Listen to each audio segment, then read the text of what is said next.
Very good morning to all the children. Welcome back to 7th Science class. Just a short recap, children. Since we have studied about plants and animals and their adaptation, their habitats, their structures, and their mode of living in the environment. Basically, environment is made up of biotic and abiotic factors. Biotic factors include living thing. Abiotic factors include non-living thing. Environment is also called nature, which is made up of air, water and land.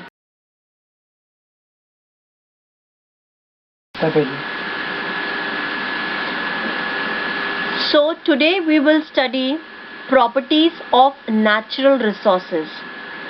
Basically, what you mean by the term resources? Stock or supply of things in order to function effectively. Now we are studying natural resources. So what does natural resource means? Materials of substances occurring in nature. That means naturally occurring substances which can be exploited, that is manipulated, used up for economic gain, financial gain.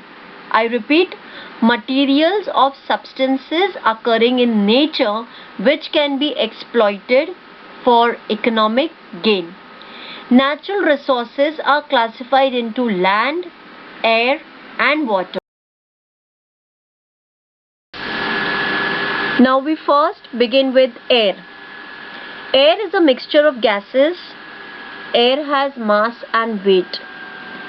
The molecules of the gases in the air are in a constant motion. When these molecules strike a body, they create pressure on that body. This pressure of air we call atmospheric pressure. I'll repeat. The molecules of the gases in the air. Air is made up of small parts and each part is called as a molecule. When these molecules are in a constant motion, continuously moving, when these molecules strike a body, since the molecules of gas are in a continuous motion, if they hit anybody or strike anybody, they create pressure on that body. This pressure of air we call atmospheric pressure. Atmospheric pressure is same in all direction. Earth too is covered by layer of gases and that layer of gases are called Earth's atmospheric pressure. Under ordinary conditions, atmospheric pressure at sea level is about 1,01,400 newtons per square meter. Per square meter is the area and newton is the unit of the force applied. It can be measured with the help of a barometer. As we go higher, above the sea level, atmospheric pressure decreases. As the height increases, atmospheric pressure decreases. And keep in mind, barometer is the instrument which measures pressure. In 1726, the Swedish scientist Daniel Bernoulli put forth the important principle that the pressure of air decreases when its velocity increases. That means the pressure and velocity of air are in indirect variation with each other. If the pressure of air decreases, the velocity increases. While the pressure of air increases, its velocity decreases. If a body is moving through air, the air pressure decreases perpendicular. Perpendicular meaning making an angle of 90 degree to the direction of the motion. Then the air in its surroundings flows rapidly from higher pressure to lower pressure. We will understand this with the help of an example.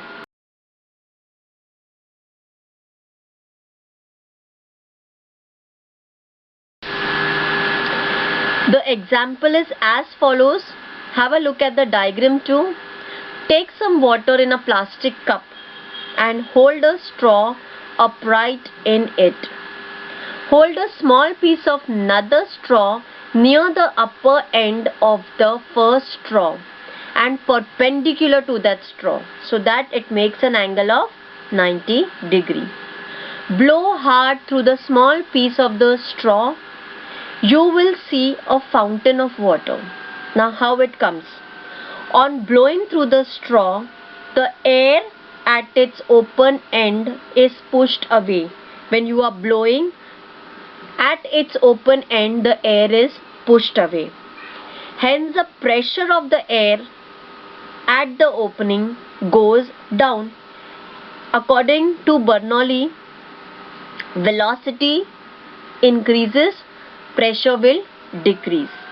As the pressure of the air near the upper end of the erect straw becomes less than atmospheric pressure, the water in the cup is pushed from where the pressure is higher and to where it is lower, that is in the upward direction, and the water comes out in the form of a fountain. This straw fountain works on Bernoulli's principle. He stated no, the direction of motion should be perpendicular. Now you can see the two straws perpendicular. So because of that, the pressure creates a fountain at the upper end of the straw.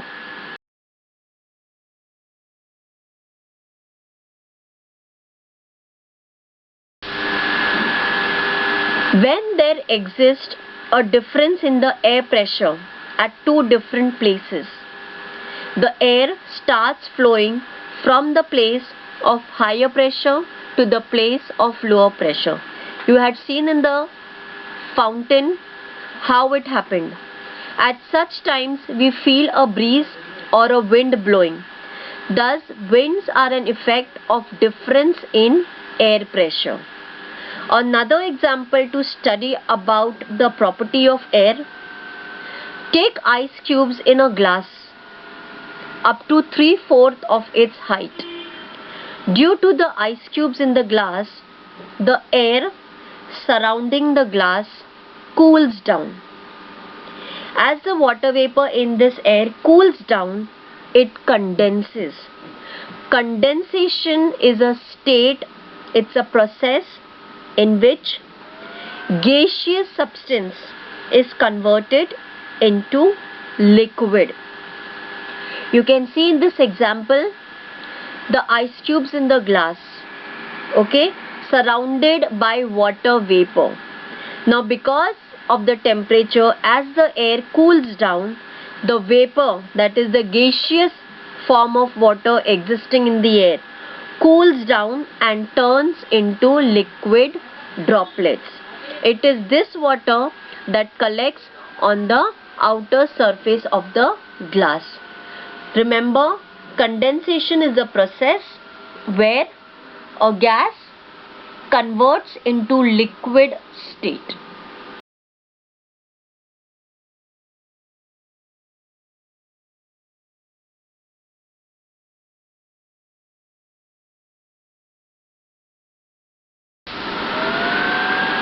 Further, to study in detail about air, we should know the concept of humidity. Humidity is the amount of moisture, that is water vapor, present in the air. The humidity levels also change from time to time during the period of a single day. A single day has different sets of temperature even in this 24 hours. So humidity level changes due to change of temperature. The level of humidity of the air is determined by its capacity to hold water vapor. Air humidity shows presence of water vapor in the air, so that capacity of holding the water indicates the level of humidity. For example, during the night or at dawn, that is very early morning, when the temperature of air is low, its capacity to hold the vapor is less. That means the humidity level is also less. At such times, the excess of vapor is transformed into water droplets. This is what we call dew. Sometimes during the winter time, when you get up, when you see early in the morning, there are water droplets present on the leaves. What happens is, when the temperature of the air is low, the capacity of holding the moisture reduces. Excess, more amount of water is converted into water droplets. Again, here you can say it condenses, and this is what we call dew.